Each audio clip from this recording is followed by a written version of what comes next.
तुम्हारी बाइबल में लिखा है सबने पाप किया है, तुम मानो, ये तुम्हारी बाइबल है कि परमेश्वर ने हमारे भारतीय बाप दादाओं से बातचीत की है और भारतीय संतों को आगाह किया है कि हम पापी हैं। पापम पापात्मा पाप कर्मा पाप समात्रा हिमाम पुंडरक्षाम सर्व पाप हरे हरे। वैष्णव ब्राह्मण प्रार्थना मंत्र, परमेश्वर मैं पापी हूं और मैंने आपकी दृष्टि में पाप किया है। संत डोंगरे जी महाराज भागवत रहस्य में कहते हैं, हर व्यक्ति ने जो इस स्थान पे है, जो इस पृथ्वी पर पैदा हुआ है, उसने मन और वचन और कर्म से पाप किया है। कोई नहीं कह सकता कि मैंने पाप नहीं किया। भारतीय दर्शन के 33 करोड़ देवी देवताओं के होने के बाद भी भारतीय दर्शन इस बात की प्रार्थना को पुकार रहा है, हम असत्य में हैं, हमें सत्य में लेकर चलो। हम अंधकार में हैं, हमें ज्योति में लेकर चलो। हम मृत्यु में हैं, हमें अमर जीवन के लिए लेकर चलो। अर्जुन को श्री कृष्ण ने कहा, तुम्हें शरणम गच्छ सर्व भावेन भारतम तत्व प्रसादनम प्रशासिति शाश्वतम। अर्जुन,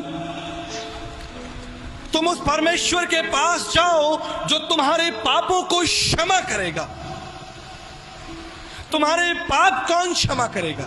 वो परमेश्वर जिसके अनुग्रह से तुम्हारे पाप क्षमा होंगे। ऋग्वेद के 10वें मंडल 133-66 खंड को मैं आपके सामने रखता हूं। परमेश्वर, आप महान परमेश्वर हैं, आप हम पर दया करिए और हमारे समस्त पापों को हमारे जीवन से दूर करिए। ऋग्वेद के 10वें मंडल 90 पद में लिखा है, स्वयं परमेश्वर इस पाप के बंधन को तोड़ने के लिए इस पृथ्वी पर देह रूप धारण करेगा, जो देह के रूप में प्रकट होकर स्वयं का बलिदान चढ़ा देगा। जब तक वो बलिदान नहीं चढ़ाया जाएगा, तुम्हारे पाप क्षमा नहीं होंगे।